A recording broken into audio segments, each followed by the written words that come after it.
awful mistake that was to draw calculus, and they come back tomorrow, so they'll have this video to watch, so they can catch up. All right.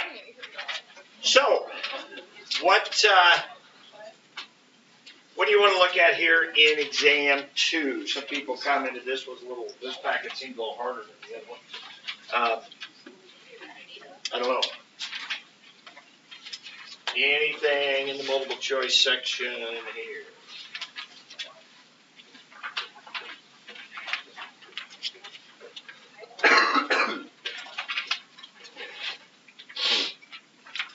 Anything.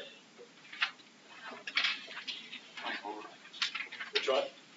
24? 24. Okay, and this is a no calculator one. So that sure seems to be popping up a lot now that we've been spending, maybe it's just because we've spent a fair amount of time talking about it recently, so it just seems to be here. But right there, average value, right? So we got a formula for that, don't we? The integral from A to B, so that would be 0 to pi fourths, over pi fourths minus 0, or if you want out in front, you could put over a 1 over pi fourths, right? Either way. And so luckily they've picked a nice easy one for us. What's the antiderivative of secant squared? Tangent. So tangent x from 0 to pi fourths. And again, that's going to be over pi fourths. So we plug in a pi fourths. What's tangent of pi fourths?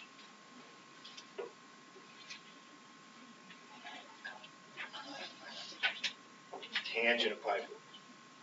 1. Right? Because it's sine over cosine. So that'd be root 2 over 2 over root 2 over 2. Okay, or you can think of it, pi fourths is a 45-degree triangle. So these opposite over adjacent, those have to be, it's isosceles, right? Those two have to be equal.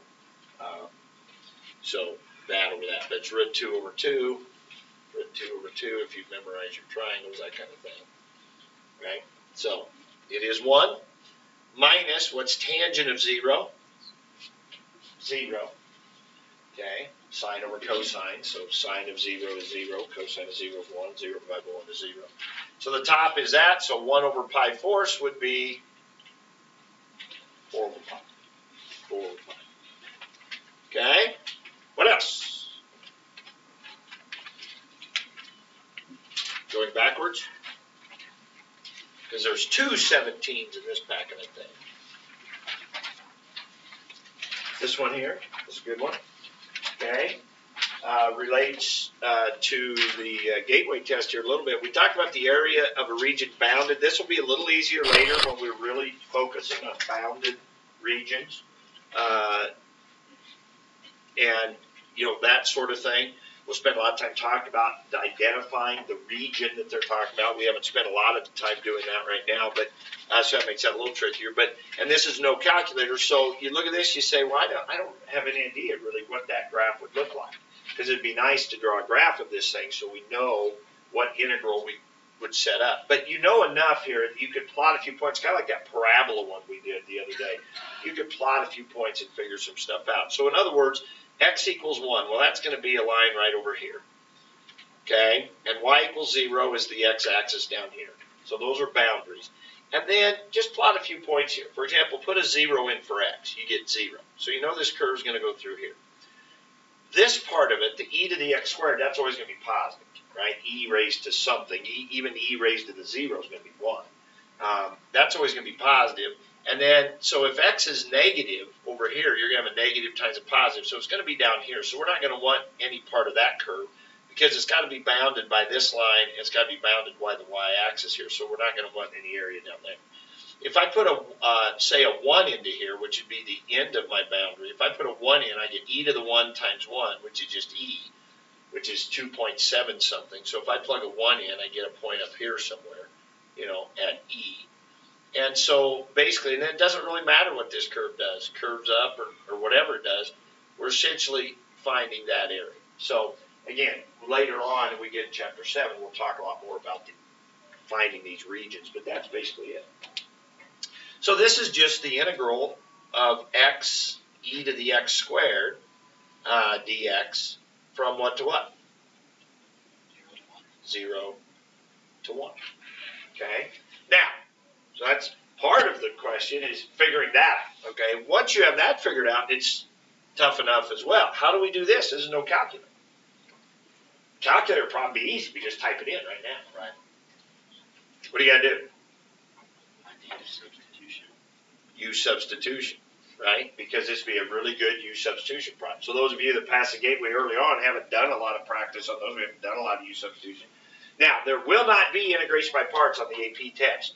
So there won't be on the final. You won't see them in these packets. Integration by parts is one of those kind of Calc 2 things. Now, some colleges will teach integration by parts in Calc 1. Some will do it in Calc 2. It's one of those right kind of at the end of Calc 1. That depending where you go, it could be either way. So that's one of the reasons we go ahead and do it too. But it's not on the AP test. Right? It's on the second AP test, the BC test. We're doing the AB test. Anyway, so in these packets, the only kind you'll do would be just regular basic antiderivatives or use substitution. Okay, so we're going to let u equal x squared. The du would be 2x dx. So the x dx is sitting right there, which is nice. The 2 would divide over. Oops, got my x. So x dx subs out as a du and a 1/2, and then the rest is e to the u. So the antiderivative of that would just be e to the u. So this is 1/2 e to the u. The u I'll put back in as x squared, and then that's from 0 to 1. Put a 1 in there, we get e, so 1/2 e, and then minus, so we put a 0 in there, e to the 0 is 1, so 1/2 e minus 1/2, which would that be this one, I think? 1/2 e minus 1/2. Yeah. Okay, so setting up the integral, figuring out the area, so that's a little new, and then doing it. All right? Any others? Any others? Which one? Past this one or before? Before.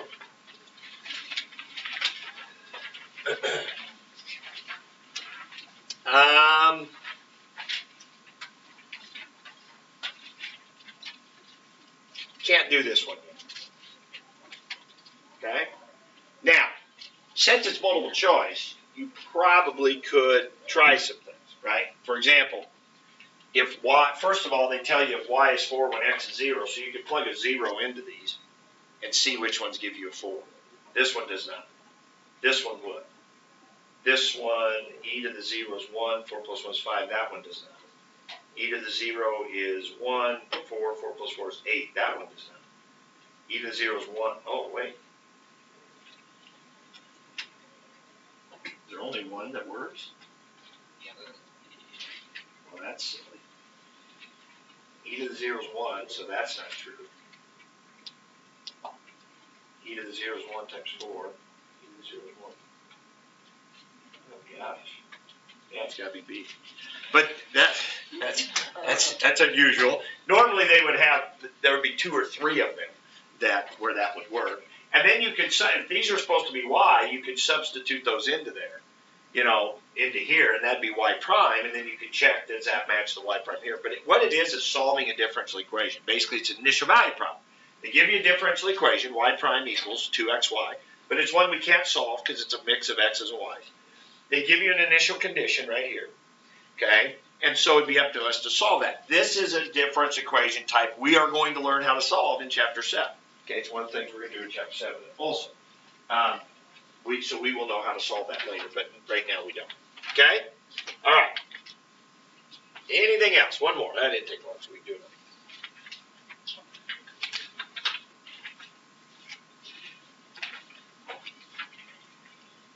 Oops.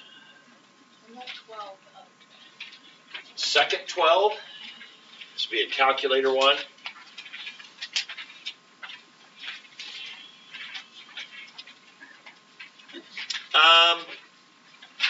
Yeah, this would be one of those where, since you can use your calculator, right? We talked about this the other day. You could graph each of those. Now this is actually a V graph shifted to the right 3 and up 2, isn't it? Wouldn't that be negative x minus 3 plus 2? So it'd be right 3 up 2, and then it's upside down. So it would be like this, and so it would cross here at 1, I think, whatever. So anyway, you could graph it on your calculator. And then this is a parabola. And did you graph them? Do you have a picture? Yeah, sort of, kind of. like that. Okay. And so it seemed to, so the parabola kind of came, how'd that go? That's like a bad sketch. So it came through 0, 0. So it comes down here, and then it comes up somewhere, I don't know, whatever. So the bottom line is there'd be this area here. Okay. Now, what's tricky about that one is it crosses through the x-axis there, right? And you got some that's above and some that's below. Let's don't even worry about that. Okay. I said in chapter 7, the easier ones for us to understand right now are the ones where you got this up here and then this up here, and now you can just do that area, da da da da da, and then you can do this area down here and subtract them, right? And, that makes sense. But when they're in there and where they cross kind of there, that's a little more confusing. Turns out it's still pretty easy, but we'll save that one, guys. We'll save that. All right. Well, let's go ahead and move over to the stuff we have for today in chapter 6. And let's talk about those homework problems, see what questions you had there. So just to recap yesterday, we talked about how lefts are under and rights are over if the graph is doing what? Increasing. And vice versa. Lefts are over and rights are under if it's decreasing. Lefts and rights are perfect if what? If it's flat, right? So now this is getting ahead of ourselves. This is going to lead into next week on Monday. But what makes a left rectangle worse from one function to another? What type of function would make a left rectangle a worse approximation?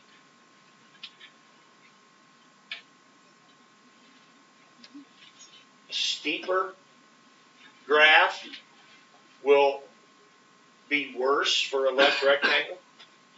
Do we have any way of measuring steepness? Do we have any way to find slopes? No. Got a little nervous. Might have been the wrong 20 that stayed in this class. Oh, what? That's all right. There's only 20. There's only 20 I got. I'm stuck with it. 20. What? Oh, the derivative. Okay, yes, right. Right, the derivative. So it would make sense that the derivative of the graph may play a role. Remember, one of the things we want to do this chapter 6 is figure out, how does your calculator know how to get this answer of 12 decimal place accuracy if it doesn't really know the right answer? How does it know? If you don't know where you're going, how do you know you're almost there? Right? Same idea. Well, that's a little bit of it, right? If we can look at the derivative, the steepness of the graph would tell us a little bit about how far off the rectangles must be. Because the steeper, the more they're going to be off. Okay? So that's a little bit of that. Okay? Then what about trapezoids and midpoints? So over on the left there, trapezoids are under if the graph's what? Concave down. It's the concavity that matters here, right? Not increasing, decreasing, that doesn't matter. So the trapezoid will be under here and it'd be under over here. Now a midpoint is going to be over. They're opposite. Remember, because a midpoint is like that pivoted trapezoid, right? The pivoted trapezoid. So you take that trapezoid, or the midpoint, the top of the midpoint rectangle, pivot it, and you have a tangent line trapezoid, so that's going to be over. And then the same thing, the reverse is true here. Concave up, trapezoids are over, midpoints are going to be under. Okay, and remember, keep in mind, the midpoint rectangle, would be here, but we can tell that part would be the same as that part. So that's why a midpoint rectangle is the same as a pivoted trapezoid. Okay, or a tangent trapezoid. All right, now this part you probably haven't thought too much about. what would make a trapezoid, what kind of a curve would make a trapezoid get worse? In other words, when would this get bigger?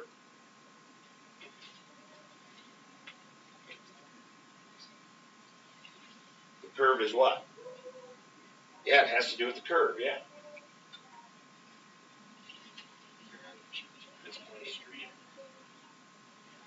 Yeah, I don't know what the word would be. If it's more curvy, this curve, right, there'd be a fair amount of error in the trapezoid, whereas, that curve, the trapezoid is going to fit that, pretty well, right? So it's the amount of concavity. Now, that's not something we've ever talked about, right? I mean, if f prime is 2 on this graph, and f prime is 4 on this graph, what's that mean about this graph? No, f prime. If f prime is 2 and f prime is 4, what about the one that's 4? It's steeper, right? It's steeper because that's slope. But what measures concavity? F double prime, right? F double prime is the one we talk about. But all we've done so far is we've said if F double prime is positive, it's concave up, F is. And if F double prime is negative, it's concave down. We've never talked about the size of it. But that's exactly right. If F double prime is 2 on this graph, and F double prime is 4 on this graph, what about this graph? More curvy. More concave up. Can't be more concave up, but you know what I mean? That's what it means.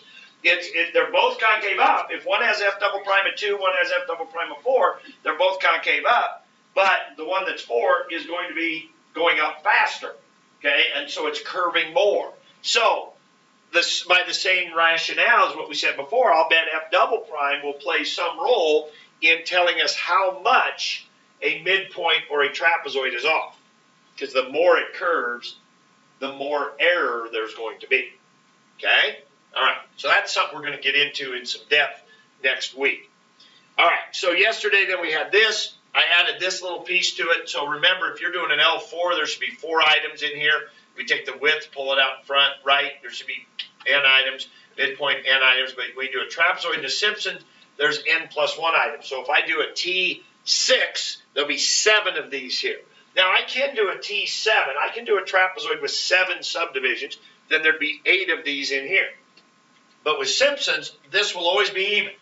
And there would seem to be some confusion with the 2n. Don't worry about the 2n. The number, the little subscript, if I ever write this, then just think of that is the n. That's the number of subdivisions. Now, when you go over to our little shortcut, yeah, it's true. If I write S8 like I did here, then you might think to yourself, well, n is 4, but I wouldn't even worry about what n is there. I would just say, okay, if I'm doing an S8, I just got to always remember that in this formula, using this formula, it's M4 and T4 that I'm using.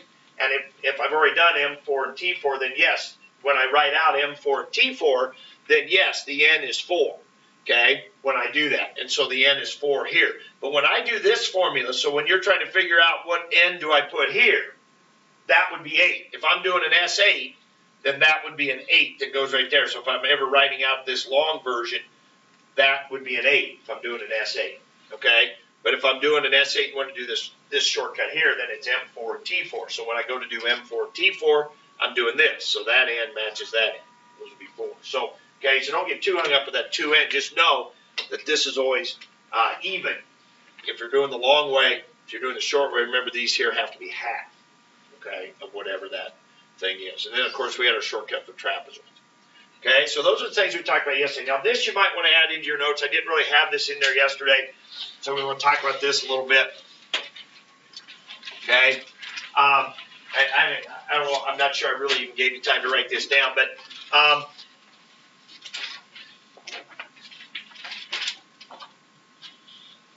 so we talked about how the left side here is the amount of error, because this is the exact area, right, I, and this is our approximation,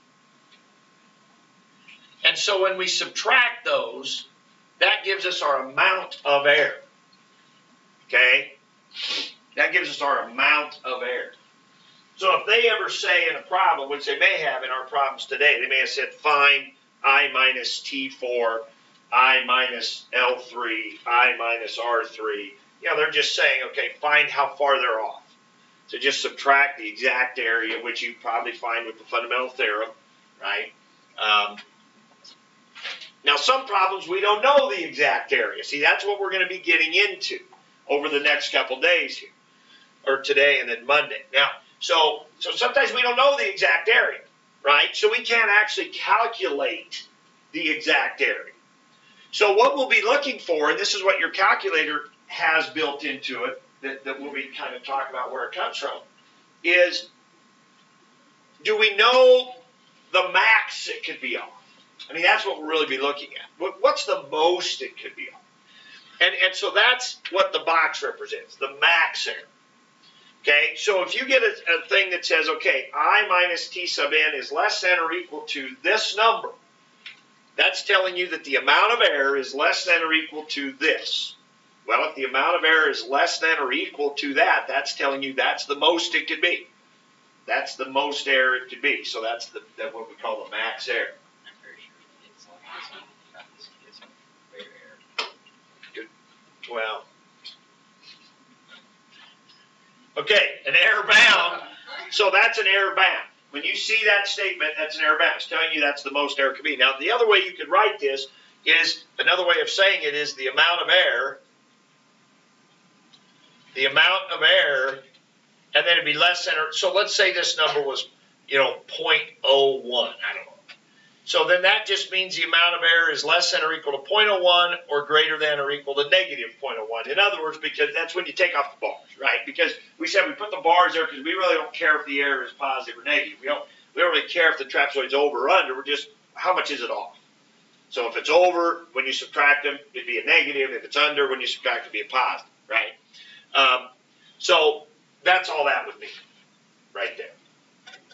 Okay, and then if you added your approximation onto both sides of that, then you would have the exact area has to be between your approximation minus 0.01, if that's the case, or your approximation plus 0.01. Makes sense. So if you're approximating, let's make the numbers easy. So let's say your approximation comes out to be 8. Okay, so your approximation comes out to be 8, and for however in the problem you know that the most it's off is 0.01. That's something we'll learn next week, is how do we find that 0.01, right? How do we find that number, that max error? But if we're just told right now in the problem the max error is 0.01, then we know the exact area, and our approximation comes out to be 8, then if the most we're off is 0.01, we know the exact area has got to be somewhere between 799 and 8.01, right? Makes sense. I mean, just kind of common sense, right? So if my approximation is 8, and I'm off by at most 0.01, then the exact area has to be between 7.99 and 8.01. So that's all that would be. So we'll be getting into some of these, these equations, but that's just algebra, right? It's just interval notation. Okay. All right. So, but it'll talk about some error bounds or trapping the integral. Did you have any problems today that talked about trapping? 51. And the answer wasn't in the back, I don't think, was it? It just said describe. Now, you had to go back and look at one of the examples in the book. But so we'll talk about that. Okay. Because we kind of, I wanted to kind of talk about that a little bit, but I knew there was an example in the book of that one, and so I just kind of left that one for you to think about. Okay, so what, besides 51, any questions on any of the homework?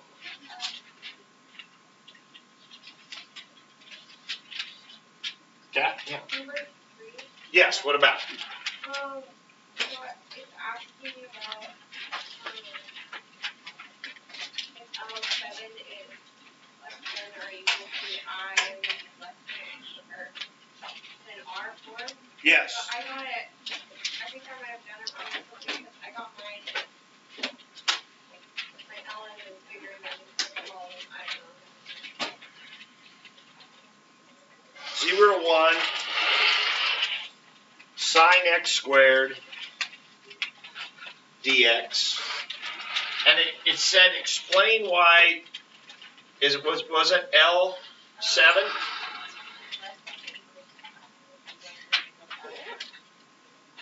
this is actually easier than you're thinking, and because you did not actually have to calculate L7 or R4. Oh, I did. It's fine.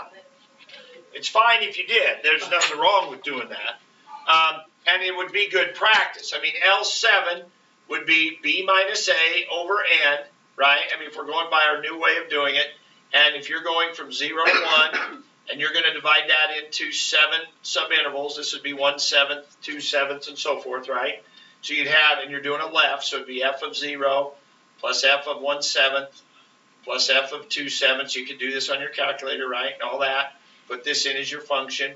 Dot, dot, dot. What's the last one we would do? F of 6/7, right? Because it's a left. That would be L7, right? And R4 would be 1 minus 0 over 4. And their rights, now this time it'd be 1/4, 2/4, right? Like that and so forth. So the first right would be f of 1/4, f of 2/4, which is 1/2, f of 3/4, and then finally f of 1. That would be R4. Now, next quiz, we're going to have to be able to do that. I would say evaluate L7, evaluate R4, and you could come up with those answers. And you should come up with L7 being less than R4. Well, yeah, okay, should. But, anybody help on this one?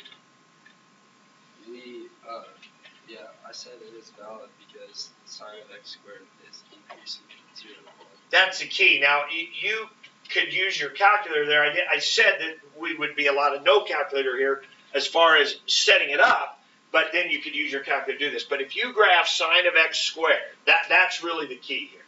There's going to be a lot of the next quiz that's going to be, hopefully it's easy, the parts that we talked about back here with the increasing, decreasing, concave up, that kind of stuff. If you graph sine of x squared from 0 to 1, now, remember the zoom fit feature on your calculator we talked about earlier this year. It really comes in handy when you're doing integrals because you have a defined region you're looking at. And so you graph sine of x squared, put in x 0 and 1 for your x min and max, and do a zoom fit. The graph's always increasing, right? Yeah, so that's really all it was about. Since the graph's always increasing, lefts are going to be under, rights are going to be over, so therefore this is a valid statement. Okay? Good question. All right, what else? That was good to write that out, though, just to see that. Yeah. Okay, so you kind of went over this earlier, and like I got the answer, but I wasn't sure about it. Number 4, basically, I wasn't sure what n was because it came out with an error of like n being 14. Oh yeah, 14 is what I mean. Sorry. So for which part? Either part? Well, yeah, because like, is it 7 minus 5? 3 times 4? It's the 3n that's getting to. So we're doing not R4, S4, right? Yeah. So we're doing S4. So that would be B minus A over 12. Okay, so Yeah. it is 4. That's 4. Right, and so yeah, that's what I was talking about with that 2n, right? Yeah. If you're going to write this out. Now, the other, and so this gets to what I was talking about earlier. If you go to one of the early problems where they had you write them all out, did you have to do that on one? Was it number 2? L4, R4, we did number 2, right? It's 14 that you had to do it. Well, right, but on number 2, they want L4, R4, T4, M4, and S8. Well, if you're going to do S8 and you've already done M4 and T4, then I'm doing this one, right? I'm going to do that. Now, if you want to do this one, that's fine. So you just take M4, T4, plug them into that, and you got it, okay? But if all they ask you to do is S4, now you got to decide what would I rather do? You could do 2M what? 2 plus T2 divided by 3. You could do that if you wanted to. So if you think it'd be easier to write out an M2 and write out a T2, find those answers, and then plug into that, I'm fine with that for an S4. Or if you want to do this other one, then this is what you would do, and then your N would be 4. So yes, this would be 3N, so it'd be 12. And then it would be, and now what are my subdivisions? So if I go from 5 to 7, and I'm going to divide that into 4, that would be, what, 5.5? 6.5, right? So I'm going to go f of 5, Plus 2. 4 f of 5.5, 2 f of 6, That's what you meant, right? 4 f of 6.5, and 1 f of 7. And notice I got 1, 2, 3, 4, 5 in there, which I should if I'm doing an S4. And then, of course, we got to, don't forget to go and define your f of x. If you want to type it in like this, go ahead and define your f of x to be that function with a cosine. Or if you just want to go cosine of 5 plus 4 cosine of 5.5 plus 2 cosine of 6. I've seen people do this where they just keep typing f all the time on different problems, and they forget to redefine their function, right? And so they set them up and they just type them in, and what's happening is whatever they had defined f to be, or the last time, it keeps using that function. They're getting the wrong answer, and they don't know why they're getting the wrong answer, right? You've got to change what f is to match the function for that problem. So make sure you do that. Okay. All right. So anyway, now I'm going to give you a little program that you can use. You can double check this. Now the program's really to do big ones like S20 or S50 or something like that. That's the main reason I'm giving it to you. Okay. All right. And then what did it say? Find the computation error. So what did that mean? Yeah, that's just take the exact minus that. So what's the exact? Well, antiderivative cosine is sine 7 minus sine 5, right?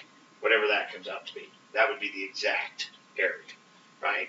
So anytime we want the exact area, usually on the quiz, I might say by the fundamental theorem, so I want you to go ahead and do the antiderivative, part 2, do that then. Okay, and then just subtract them and see how far they are. Okay? All right. 51. 51 talks about this trapping. Well, the first thing I want to do is look back at example 6 in your book. Okay? Turn back to example 6, which is on page 378. Okay? So it gives you this integral again, 0 to 2 sine of x squared dx. So what we're investigating, we keep using this function because this function does not have an antiderivative.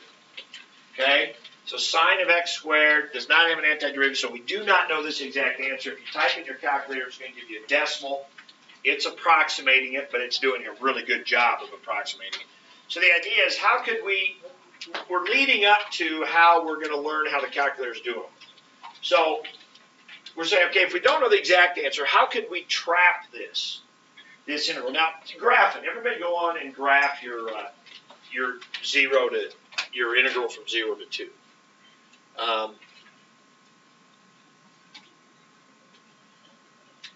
Some of you have logged in.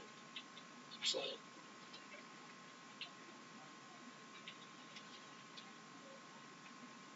Caleb, you're the presenter. Thank you. Okay, now let's go 0. So let's go to the window. Let's go to the window. Here's sine of x squared. And let's go from 0 to 2. Now, Kat, I'm really glad you asked about that question 3 earlier. That was wonderful because that's really going to help me right now. Okay? Okay, and now do a zoom fit. And what a zoom fit does, and it usually works, unless you get like a vertical asymptote or something there, then it really doesn't work well. But it takes and basically says, okay, let's look at from 0 to 2. Let's look at the biggest y and the littlest y, and let's kind of set our window so it looks like. But if you've got a graph that's going up to infinity, then you can't find the biggest y, and then it doesn't look very good at all. But so one like this, it works pretty nice. Now, what was the key on CATS for us to figure out that lefts were under and rights were over? It was increasing the whole time. Is this one increasing the whole time? No. Likewise, what would be the key to telling if trapezoids were always going to be under and midpoints would always be over? Concave down, right? Trapezoids would always be under. Concave up would be the other way. They'd always be over, right? Concave up, concave down. Does this one have the same concavity all the time? No. So if we had a function where we knew it was always increasing, or we knew it was always concave up or concave down, then we could do a trapezoid and a midpoint, and we could trap the integral. In other words, we would know the exact answer somewhere in between. But if we did a trapezoid on this and a midpoint on this, or like example 6 says, a left and a right, would we know if one's under or over, vice versa? No, because it has a variety of things going on here. It's increasing and then it's decreasing. So lefts will be under, then lefts will be over after a while. So the idea is we can divide and conquer. Let's split this. If we're doing lefts and rights, let's split it into its increasing piece and its decreasing piece. That's the idea behind divide and conquer. We're not going to have to really do this. You're not going to have to do a whole bunch of this. Or hardly any. I'm not even sure we'll do one. I might be lying. I might, in your homework today, you might have one. Okay? But it would look like this. So the idea would be, let's find, well, what are you going to find? You have to find to see where it's increasing, then it's decreasing. The max, right? Which we could do with the derivative, whatever. Now we're going to cheat. Caleb, just go to your menu here. Go to your analyze graph. Go to maximum. Okay? Which we actually wouldn't have to do. Hit enter for lower bound. Scoot to the right a little bit. Hit enter. Okay, there it is. Okay, you can move that a little bit, but whatever. What point is that? 1.253.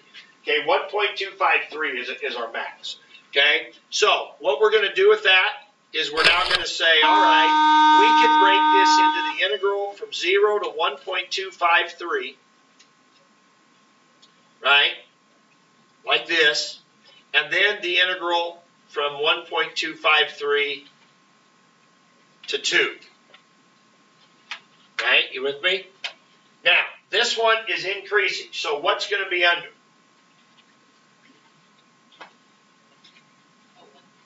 Lefts. Right? So on correct. That's left, right. So how many did they do? They did like 100. See, so we might be doing this with our calculator. So we could, we're going to get this calculator program here in a minute. So they do an L100. And did they have that number? They've got square root of pi halves, right? That must be what that number is. Okay, so we could do an L100 and whatever that is. And then we could do an R100 and whatever that is. Right? And we know that the L100 is going to be below and the R100 is going to be above. Correct?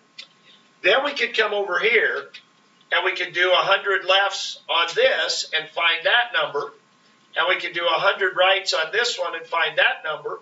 And vice versa. We would know the lefts would be over in this part of the graph right here, right? The lefts would be over and the rights would be under.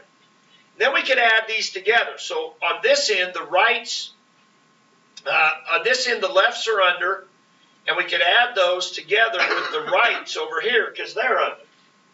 And so we could take the lefts on the first piece and the rights on the second piece and add that together, and we would know that would be under the graph, the exact area. And then vice versa, we could take the rights, the 100 rights on the first one, and the 100 lefts on the other one. We know they're over. We could add those up, and then we would know that the exact area is somewhere between those two.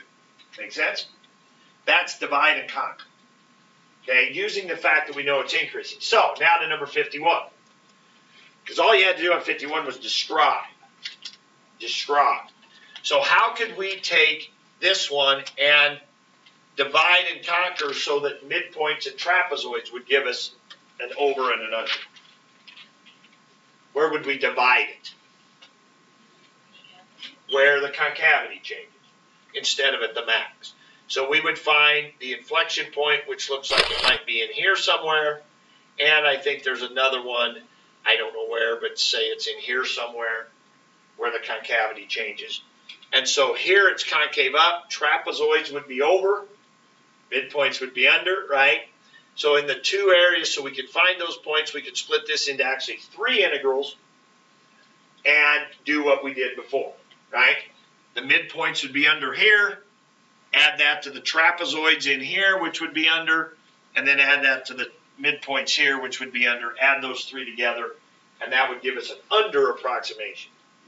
And then likewise do the reverse with the overs, add those up, and we would know, we would trap the integral, we would know that the exact area has to be between those two. That's the idea of divide and conquer, okay? And we're not going to really get into that, but it's just understanding that process. But that's what, say, a programmer who was programming this calculator could use that kind of information to their advantage to be able to find those. Because you can find those points, right? Flex point's easy to find. Second derivative equals 0, that kind of thing. That can be programmed. Find the max. Where does it stop increasing, start decreasing? Derivative equals 0, right? That can be found, okay? So that's how we can do that, using that information. All right. So what do we want to add to this today? What we want to add to this today then is this calculator program. So I'm going to send this to you. Whoops. I'm going to send this to you here. And so we're not going to really have too much new information to do. Now, I think I want to send this. I want to put this, see if this works. I want to send this to a different folder here. Okay. I just sent you this document. Okay, got to get logged in. Looks like not everybody's logged in here, so make sure you get logged in so you've got this. You're going to want it because otherwise you're going to be writing out 100 rectangles or 50 or something. Okay, does everybody find it? It should be, if you go into your documents, I'm hoping it put it in the right place. Well, we won't even look for it. We'll just, did you just open it? Okay, if you just opened it, that's fine. So you should be here. Okay, whoops, go to current documents. Okay, we should be here. Now I want you to go under, let's see, I think it's under doc. Yeah, go under the doc button and hit number 6, refresh libraries. Okay, so if it put this in the right place, we should be in business. Okay, if you do that. So under doc, refresh libraries. Okay, all right. So anyway, so if you're in this right here, now go to the next page. Okay, and you've got this thing, it says RAM. Does yours say that like that? It says RAM with parentheses. Now, what this is a little program. Those of you that were in computer programming will find this interesting possibly. It's a little program that just does rectangles and trapezoid and Simpson calculations. The RAM stands for Rectangle Approximation Methods. Now, I'm not sure, rectangle is probably not the best term because they're not, it gives you more than rectangles. I think it gives you Simpsons and the exact value and everything. Okay? So, if you hit enter right now, this should come up on your screen. Is it? Let me know if it's not. Welcome to Riemann Sum Approximation Method Program. You will get left, right, midpoint Riemann approximations as well as Simpson's rule and the numeric definite integral. Oh, it didn't give us trapezoids. You'll be asked for the function, limits of integration, and the number of subintervals. Press enter. Okay, how did we do trapezoids? I think there's another program on here we can get. Maybe we don't need it. So hit OK. How many decimals? Let's do 3. Okay. Hit enter.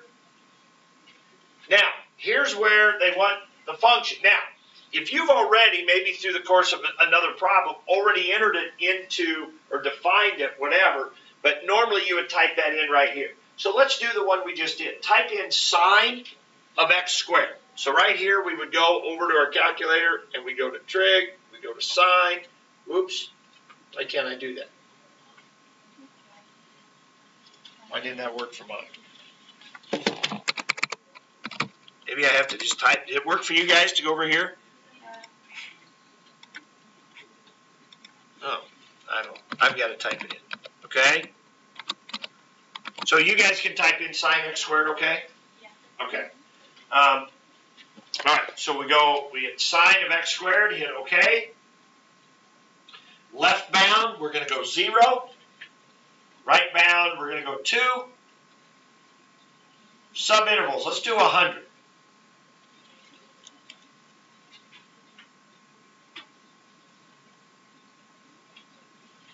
And there it is.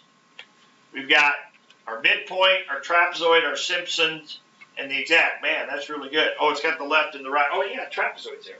Left and right. So you can see left is over a little bit, right is under a little bit. Okay? But we could have done this with that divide and conquer real easily, right? We could have went and done the 0 to 1.253. We could have went 1.253 to whatever, okay? But our left, right, of course, you do 100 of them, you're going to get a pretty good approximation, right? And so we hit OK. So this is just going to be a nice, fast way to do it. Now, you want to run it again. So when you hit OK or you're done, then basically it takes you back to this, which is just a calculator screen is all it really is, okay? So now what you do is, if you want to run it again, you can just hit enter. And what it does is it runs the last thing you did there. Okay? So let's say we only wanted to do 10 this time. So let's go 3 decimals again. I got to type in my sine x squared. I thought it would save it. Did yours save it? Huh. Okay, I thought a lot of times it saves whatever you had in there. Hit OK. Let's go 0 to 2 again. This time let's just, no, it saved that. Huh. Not sure why. Let's do, what I say let's do? 10. Yeah, let's do 10. Okay, let's do 10 of them. 10 subintervals. Now you can see they're not all as quite as close. Okay, not quite as close. So it gives you the width. You know, it gives you the width of each one up here, and it gives you the exact area in Simpsons. When you hit OK that last time. So now, let's say you went out of this, you come back. I don't think you need to save it. You know, if you close out of it, you don't ever need to save it. But the way you run the program is you just type RAM. So you come back to this screen. This notice it should go bold, and you put in your parentheses. You have to have those parentheses there, RAM and the parentheses, and then you hit enter, and it'll run. Okay. All right. Now let's go to the next screen. So Control right arrow. Go over to the next screen. Okay. This talks about Riemann sums here a little bit. This gives you some other information. Okay. All right. Now this gives you a list of different little programs that are written into here. Oops, I guess I got to go back to this page. Okay, this has got some other ones that are written in here. Now, we've never used them. If you just want to look in there and mess around, you got to be careful that you don't change the program, and then all of a sudden you get wrong answers. But they're almost like little functions, essentially, that are written. This one just stands for Riemann sums, so left, right, and midpoint. So like it would just be assumed that your function is stored in the graph screen in F1, and then RS parentheses, and then you put B, comma, A, comma, N. Okay, so whatever your A and B are, and then how many subintervals, and it would just do it. RSA gives the same thing, but it gives them as approximations. That's what the A means. Riemann sum left, a midpoint, a right, Simpsons, trapezoid. That's area between two curves. We never use that. I never use any of these, quite honestly. And then the last screen is just, again, a calculator screen where you can run that program. But you can play around with it. Here, that's just a graphing screen. Here's the actual RAM program. If you go over to 1.9, so if you're interested in programming at all, you can go through and you can see kind of the commands. And, you know, some of these might look familiar. You know, the welcome screen, how many decimals, you know, they ask you, and then you set the mode, which is how many decimal places, and then they ask you to enter these other things. So those are all just the request screens where they ask you. Here's an error message if you try to do Simpsons with an odd number of subdivisions. If you tell them an odd number of subdivisions, it's going to give you an error so this program won't work for like an L5. It's just not, because it's going to give you Simpsons, so you're going to have an even number. So I don't think any of the homework I ask you for any odd numbers, so it doesn't matter. Okay? So if it's odd, it does that. And then here you can see it just does our Riemann sum stuff with sigmas. Okay? Your left rectangles, look what it does. I goes from 1 to n. Of course, it'd be better if it went 0 to n minus 1 probably. That's why I have to do an I minus 1 right here. So f of A, the left edge, plus I minus 1. So if I starts at 1, 1 minus 1 is 0. So this would be 8 plus 0. So the first one's going to be f of a, which is the very first edge, and then times h, and it says h is b minus a over n, which is your width, right? So it's going to be width times height, width times height, width times height. It's going to add those up with the sigma. So they're pretty easy to write. Here's a right, here's the midpoints. Okay, there's the trapezoids and there's the Simpson. You can see the 4 and the so forth, and then it does the exact area there. Okay, so that's how it's doing it. Okay, so anyway, you probably don't need to be on any page other than 1.2 here actually on this program. So this is called area.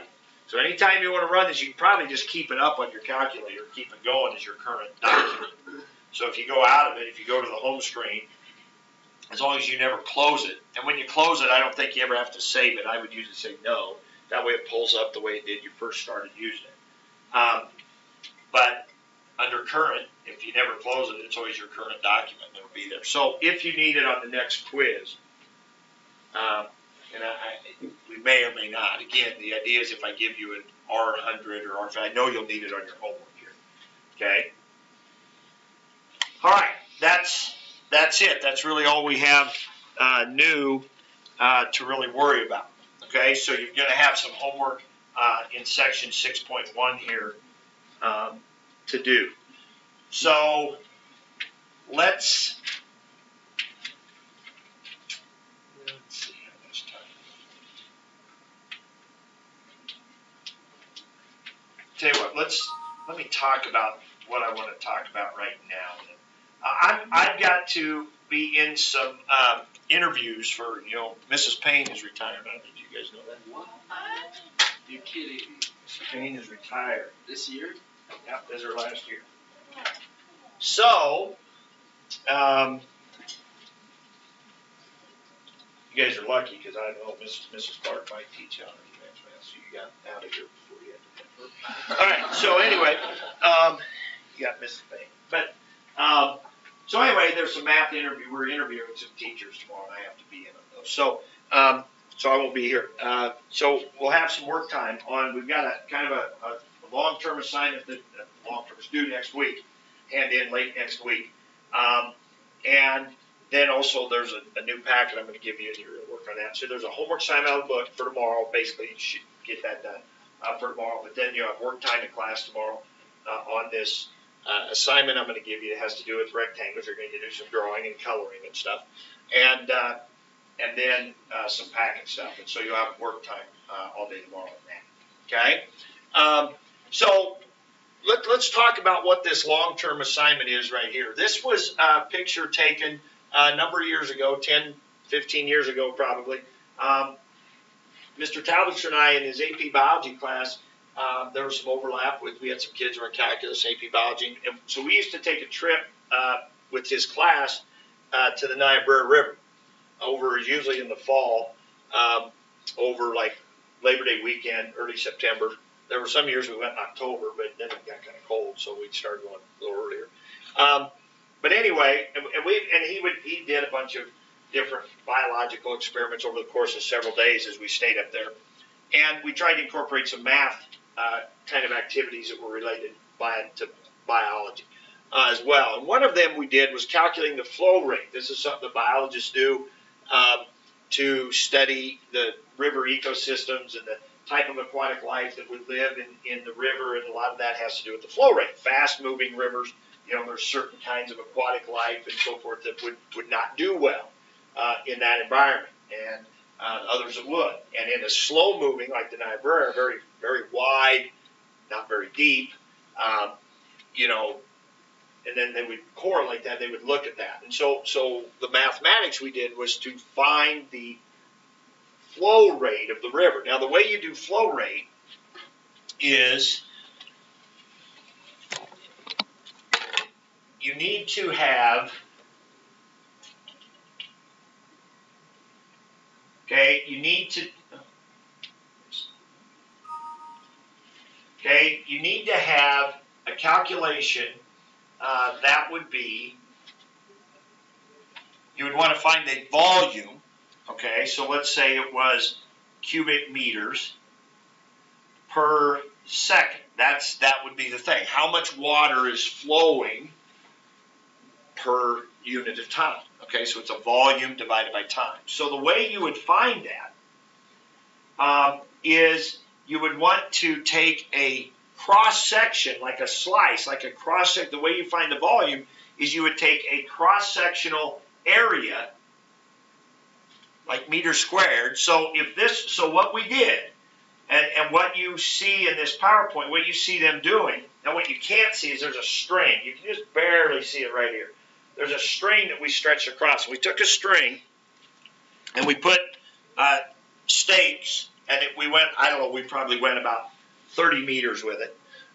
30 meters of string, and we marked it at 1 meter intervals with just some marker on the string. So we tied it to one end of a stake, tied it to the other end of a stake. And so we started on one bank of the river, put the stake in, another person walked out in the river, stretched it tight, put the stake in, and then we moved along at 1 meter intervals, and we measured the depth of the water. So we had this wooden rod here, and it was marked in like 10 centimeter increments, I think.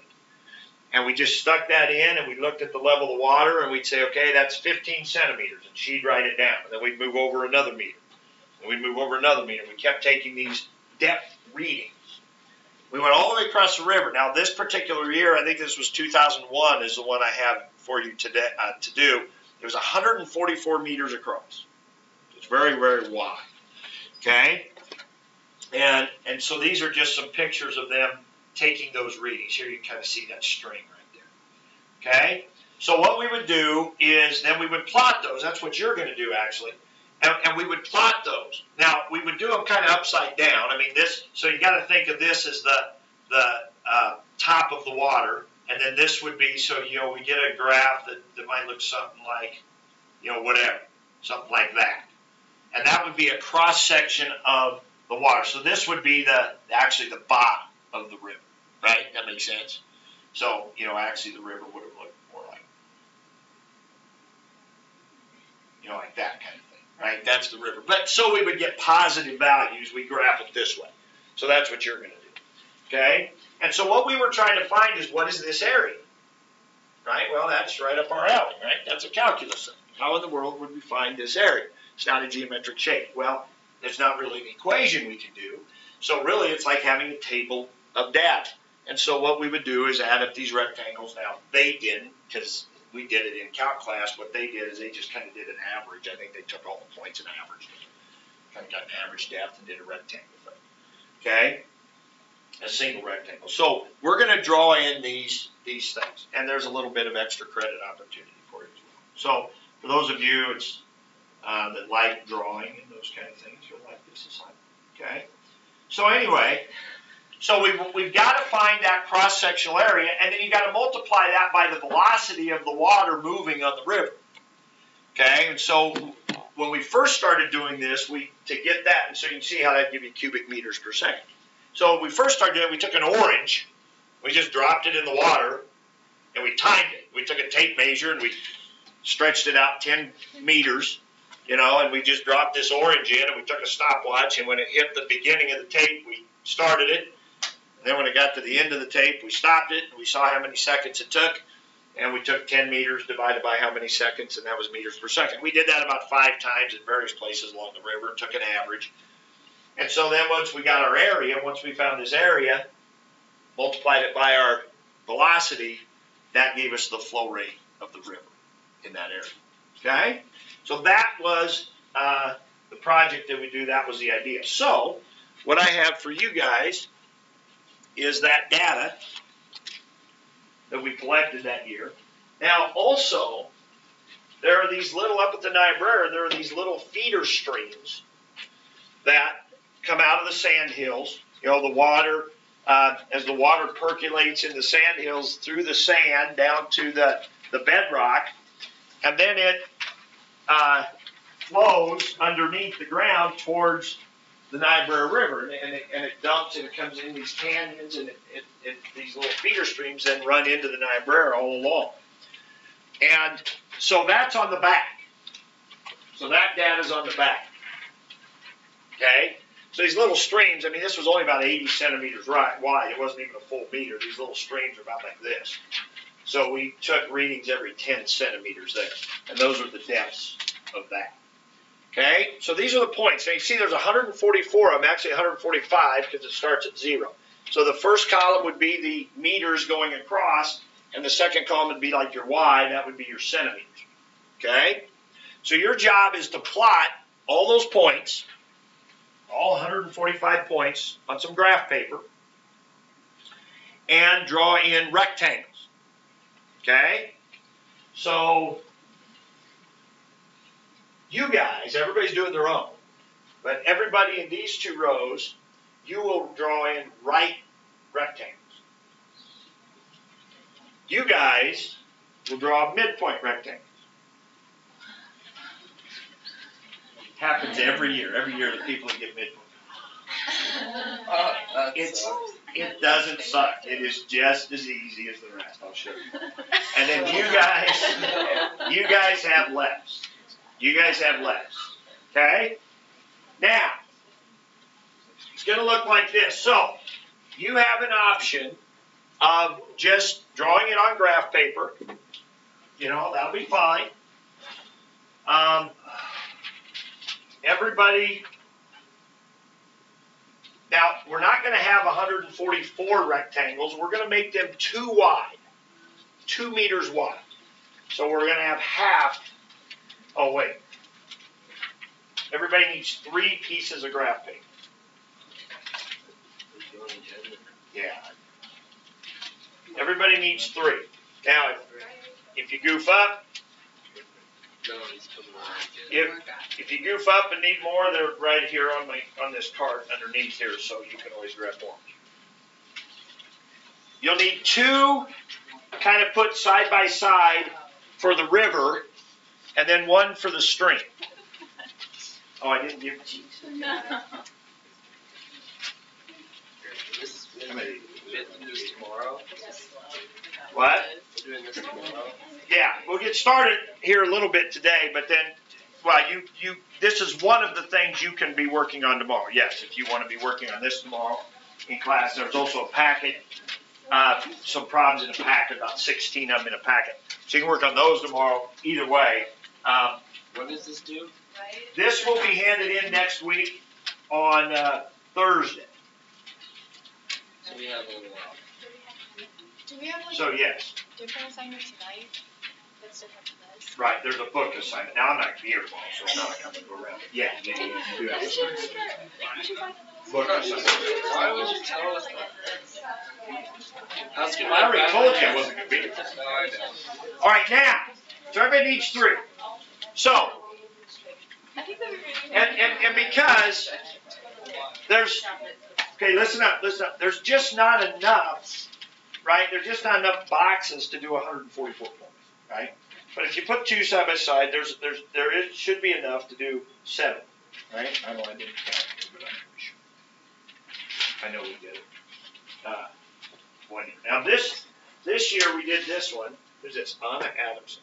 That's a few years ago. They only had 116. We must not have been as wide a one, but so she only needed about 1.5.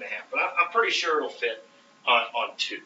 Okay, so each blue line would be 2. So if we look at doing it, so anyway, so you can do. So this is her stream one. Now she made it nice and big because it's only 80 centimeters. So we want those to be 20 wide. So the other reason we want them to be 2 wide is so the midpoint people, right, can do, the ones in between, right, the 1, the 3, and so forth. Okay, and the same thing with the stream. It's 80 centimeters, so you might make a note to yourself on this paper. Okay, so there'll be 2 wide on this side, and on the stream there'll be 20 centimeters wide. Okay, we'll make them 20 wide. Okay, so you only have 4 subdivisions on the stream, and you'll have 72 on the other side. Now, if you just want to do it on paper, on graph paper, and hand it in, so you do the rectangles, as you can see, they're shaded here, as you can see, then that's the basic assignment. Okay, if you want to make it nice on poster board and stuff like that for extra credit, you can. Okay, And notice then down here the calculations. Now this particular, they had 116. So she was a midpoint. So she has M58. You know, you guys will be 72, right? 72 subdivisions will be yours. But M58, she's got B minus A over N here, and then F of 1 plus F of 3 plus F of 5 plus dot, dot, dot. You know, and then obviously you have to write them all out.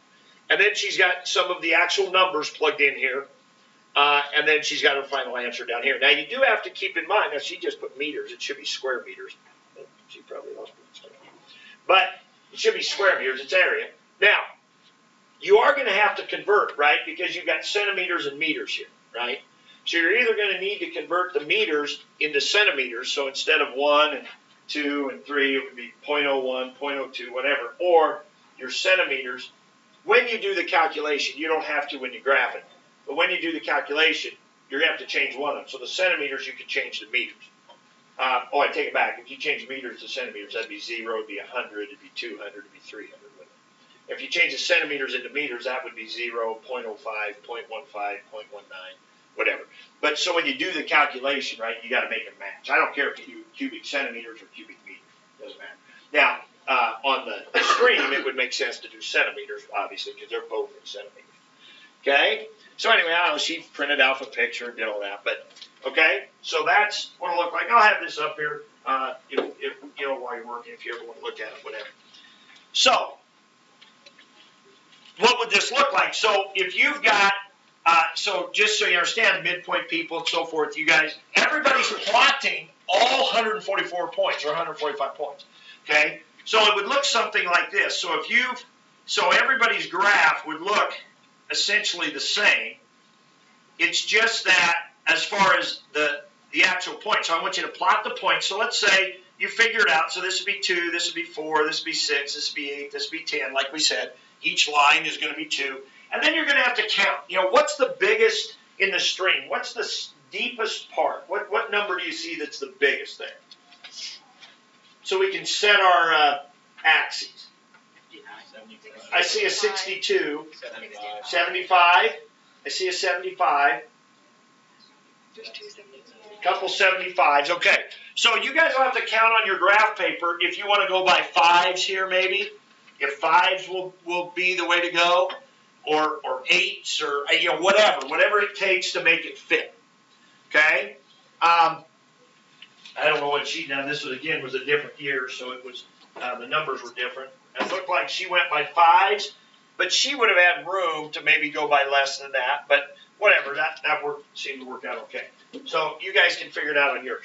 So if you graph, so let's say you plot a point and it's here, and then now at 1, that's going to be halfway in between, isn't it?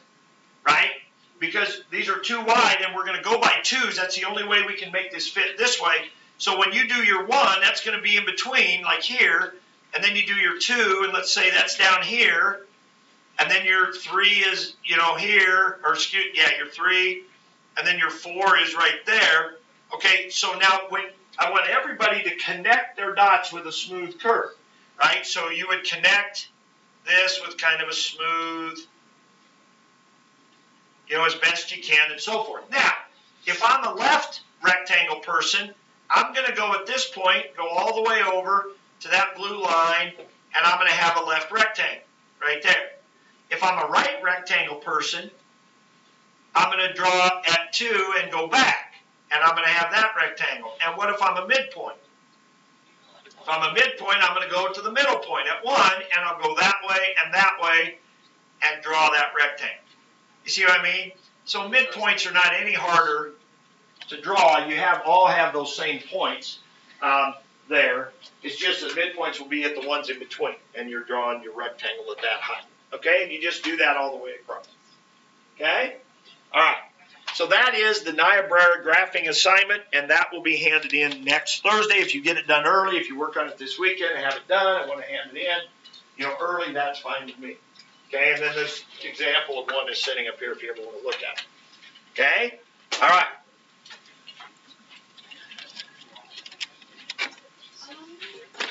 So that's one thing. I think we should. Yeah.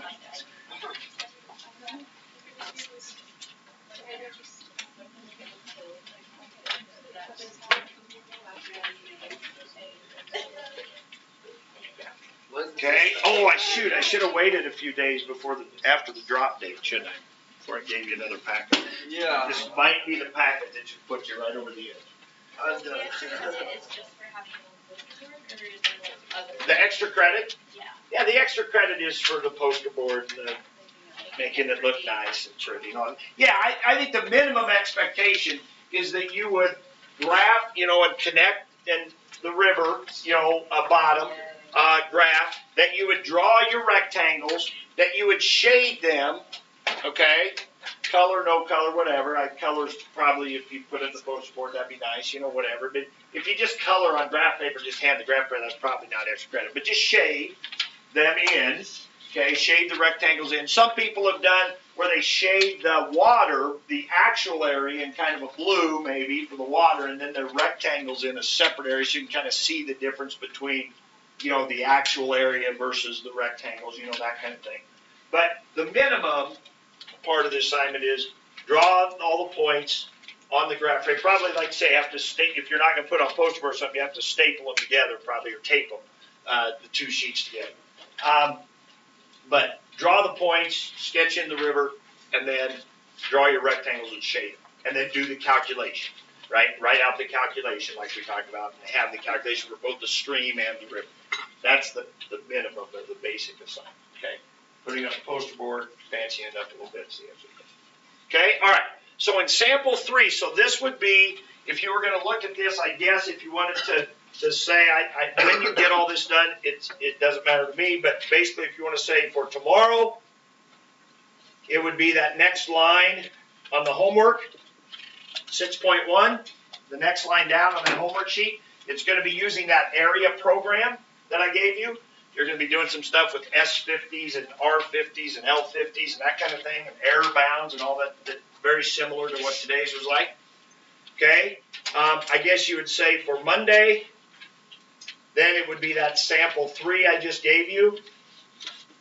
And let's just do 1 through 16 on the multiple choice. The first 16 in that multiple choice section. Okay, let's try to get as many of those done as we can for Monday. And then for next Thursday, kind of the overriding, kind of long-term assignment is that Niobrara. That's when that'll be handed in. Okay? So you really have tomorrow in class to work on any of that you want to be working on. Okay? Yeah, quiz on Friday. All right, so you can get a lot done, in class tomorrow, I would think, of those things.